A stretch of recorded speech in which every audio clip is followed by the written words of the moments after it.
Page 86, Sakura. At the top of the page, to talk a little bit about key signatures. We have major keys, we have minor keys, and in the previous few pages they've introduced you to the key of A minor. I would prefer you go to my scale video on A minor and do that. If you don't know the scale, learn it one octave up and down. Most of the time we will use the harmonic minor, and that's what I do in the scale video. But knowing the other minor scales doesn't hurt anything. I suggest you learn the harmonic minor. That's what we did all through college. It's the one we used. It's the one most of the music uses. It's not required, but it uses it. So that's the one I recommend you learn, at least to start.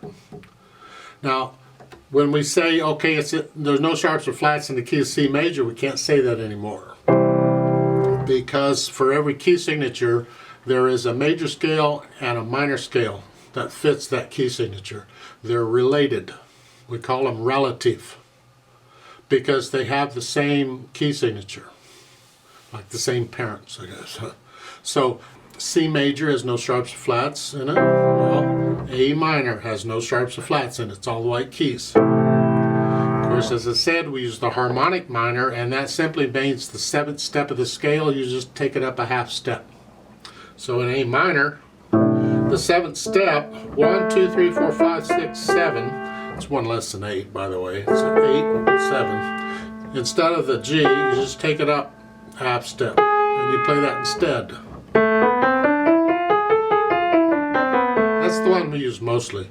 But the natural minor is just exactly as the key signature says. It just doesn't sound as cool, I don't think. You have to look, and there's no real absolute 100% reliable way of figuring it out. Usually you'll learn to hear the harmonies. You'll learn to hear a C major sounds like that and a minor sounds like that, and as the piece goes on you can hear whether it's the minor or the major, and that gives you a hint. But most of the time you can look at the end, the last couple measures or so, and what chords is here, it's in here. Well, that's an A minor. We're not using the C, but that's an A minor chord. We say, well, it could be an A major chord, except you haven't had a C sharp in this whole thing, so probably you're not going to have a C sharp at the end. You could, actually, but yeah, it's called a Picardy third, but I won't go there right now, just here. Anyway, this piece is in A minor. That's what they're after. Now, also, they mention an ostinato. An ostinato is simply a repeating pattern of some sort. That's all. Well, look at the left hand here. The half notes you have here and here. And this just repeats throughout. It's just downright almost nauseating, but it just keeps repeating. That's an ostinato pattern. There's all kinds of, it doesn't matter what the pattern is or what the notes are or whatever, it's just the fact that it repeats. And it would be a short motif, musical motif. In this case it's two notes long, and it just keeps repeating. Ostinato. For this piece, 4/4 time, we already know we're in the key of A minor. So let's take it one hand at a time. Of course, the left hand I just showed you, all you're doing is this, and I recommend second finger on the E. They're using thumb for both. I don't recommend it. I suggest second finger and thumb and alternate between here on these. That's what I would encourage you to do. Right hand though at the beginning, here. 1 and 2 and lift up, just lift up and move. And the lift up, again, it's the same notes. 8VA sends you up here. Cross. If you have a short keyboard and you don't have those notes, you just use the highest notes you've got, or the highest B. You may have to play them at the same, that's fine. You can cross over. It's whatever you got. Measure. I'm using 1 and 5 here. And again, I'm not aiming both fingers. I'm aiming the melody, which is the top note. That's not what I'm aiming. I just keep my hand in that position and the thumb plays whatever it plays. Just make sure you flex the wrist when you do this, though. It keeps you loose. And then third finger, come up a little bit. 1 and cross over for measure 7 here. Cross over again here, and then lift up to go to measure 9. You're up here. So forth. Put the hands together. Well, the first line is just right hand. That's melodies. See the double bars at the end of the line? That's introduction. Now the song starts here on the second line. So hands are together. 5-2 here.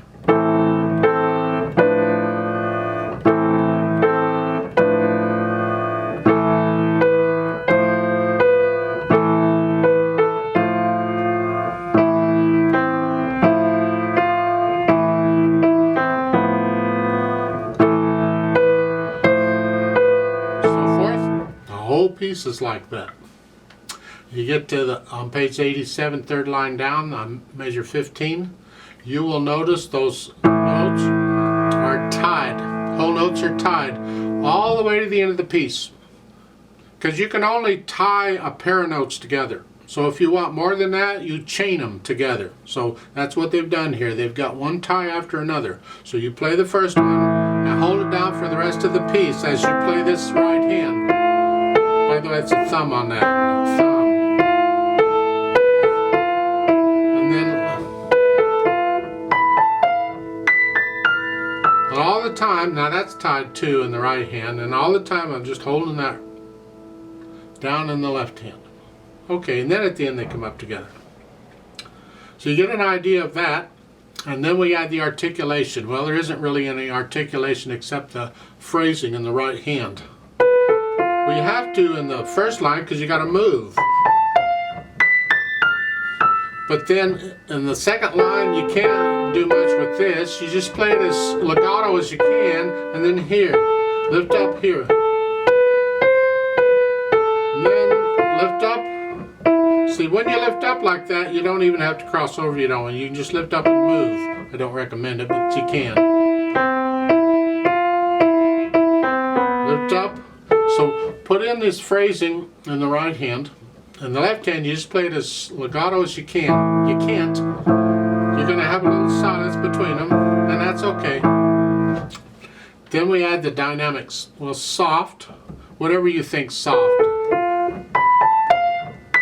And then soft, very soft, very soft. And now we're going to start out moderately loud and measure 3. That is the top note in the right hand. That's moderately loud. Everything else is soft. And then you're going to echo that. Everything else has to be very soft.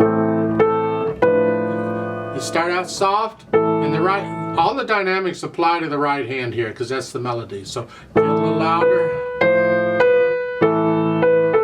So I'm only going to go up from soft to maybe moderately soft and back down. You see, you have matching hairpins. There's a hairpin on measure 5 going, and then measure 6 has another one. You look in the middle, and we said those notes are in the middle. That's where I'm moderately soft at. So then you come back down. Keep the left hand very soft.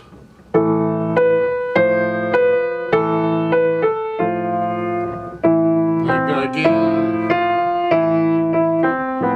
So you go out and softer. So it's a nice effect. Now when you get to measure 9, you're still soft here.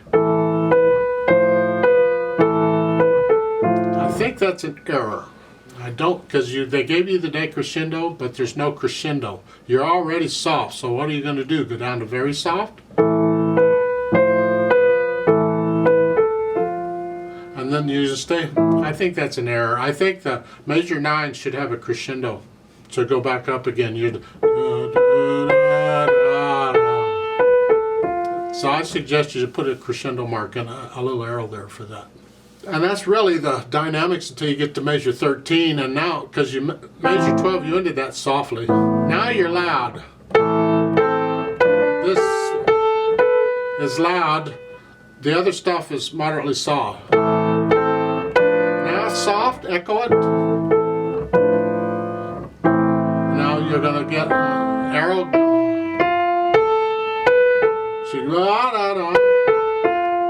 See? So it's here. Soft, it's louder. Now soft. Slow down, very soft. And then you kind of just let it fade away. Now that retardando at the end, they don't tell you how much to slow down, they never do. It's a felt. Again, it gets back to interpreting it. Depends on how fast you were going to begin with. Well, this is not a fast piece. It says peacefully, although they give you a metronome idea of what it is. Be peaceful. You see, the idea is you want the message you're getting to whoever's listening to you to be at peace. This is a peaceful thing. Be gentle and be peace. Well, to do that, you really got to feel it yourself. Otherwise, you'll think, all right, I'm going to pretend to play this peaceful, and it won't come across peaceful to whoever's listening to you. It'll come across as a little bit agitated or something. So try and feel the peace. And now there's no retardando there at the end of the first line. Don't slow down. And then we go. Just nice and peaceful. Be at peace. Okay. However fast you got to go to be at peace, I guess. Don't be in a hurry to be at peace. Or don't be at peace in a hurry. Huh? Just don't rush your peacefulness. Then they've added pedal. Well, it will help a little bit because we want the overtones. On slow pieces, they have time to hear all the notes, so it's nice to have the overtones to color them a little bit. On faster pieces, it's not so important because the notes whiz by so fast you don't have time to hear them anyway. But you have time to hear slower notes, so it's nice to pedal those. And they're pedaling, again, they're keeping the pedaling simple. They're going to kind of mush it all together. I don't consider that peaceful, but that's what they've done. So let's talk pedal. It's going to be overlapping pedal. So I'm going to push the note down and then the pedal. And the first line, they run it all together.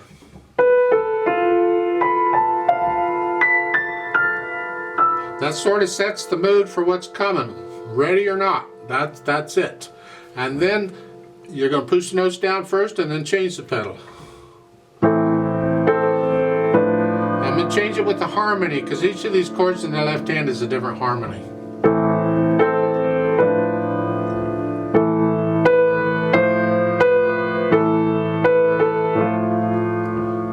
I'm still going to lift up in the right hand so I can hear the phrase, or I can feel the phrasing. I can't hear it.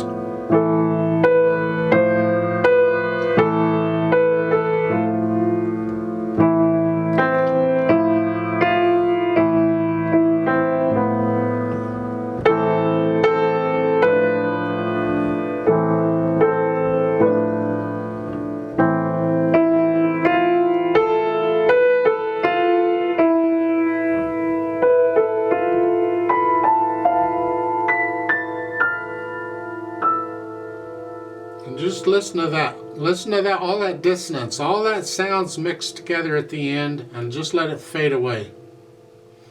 It's fine. There's other techniques we can use. This is fine. I would like to hear the phrasing in it, but okay, if you want to run it together, that's fine. If you want to hear the phrasing, you need to lift the pedal up with the right hand between the phrases. So go over to measure 3 again. We're here, overlap, overlap. Now lift it up. See here, I'm lifting. The problem is I can't connect that if I do that. I lose that. And I would prefer to connect this, I think. So I might be willing to go ahead and lose the phrasing here so I can connect. It depends on which is more important to you as far as sound goes. You have to decide for yourself. And there's other ways of pedaling this too. I won't get into it. This is fine for now. We'll get more into more intricate or complicated pedaling as we get further in the book. Because you can always come back to this later and try it when you've learned a little more about pedaling techniques and try those on this and see what it sounds like. Yeah, because once you play these pieces and move on doesn't mean you're done with them forever. You can come back and do them again and again for fun or whatever. That's okay. I'd like to do a play with me on this one. I'm not going to do the dynamics, but I'll try and do everything else. I'll give us 4 counts, and let's try it out. Well, I can't do the retardando either, because the metronome won't do that. It's not my fault. And this is actually about how fast this could go if you wanted to. 1, 2, ready and go, and 1.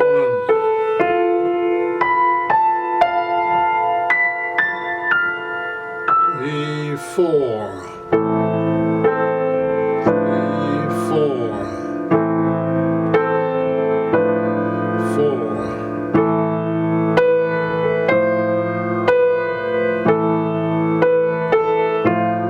4.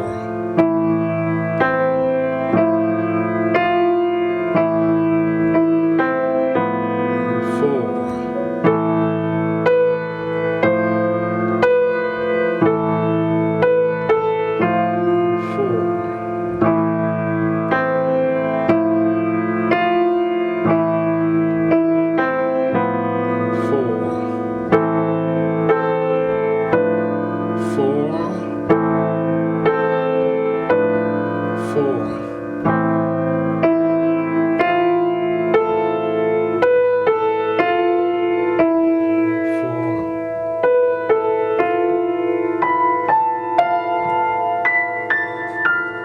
3, 4, tie, 2, 3, 4, off.